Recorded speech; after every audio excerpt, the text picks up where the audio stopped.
In this guide, we're going over how to block all incoming calls on iPhone. Before we do get into this guide, make sure to like the video and subscribe to the channel with all notifications on. It really does help the channel and it lets us know that you want more content like this. We'd greatly appreciate it. And if at any point throughout this guide you did have any questions, just ask them down in the comment section below and we could help you out further. I'm going to be doing my best to reply to every single comment down there. First things first, you need to go ahead and back out of the phone app and open up your settings and specifically look for focus. If you don't really want to look for it, you could just search for focus just like so.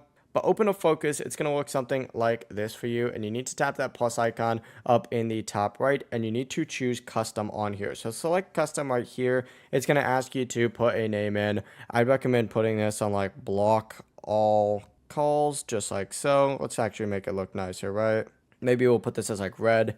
You could change the logo in here as well. Let's go ahead and make it a fire emoji, I guess, right? From here, hit next, and then you want to hit customize focus. And once you hit customize focus right here, you want to essentially choose people that you want to silence notifications. I'd recommend just going ahead and silence notifications from everyone or select allow notifications from and just choose specific people that you actually want the notifications from, just like so. From here, just go ahead and hit next, and then that can be your favorites. I'd recommend putting this to allowed people only, then hit checks, and you can also go through here and customize it so if it's like repeated calls, they can bypass it just in case, but that's the full process. Now what you want to do once you have this set up is just swipe down and then for do not disturb, hold down on it, and you're going to see block all calls on here. So select that and you're good to go. That's the full process. It really is as simple as that. If you guys have any questions, just ask them down in the comment section below and we can help you out further. I'm going to be doing my best to reply to every single comment down there.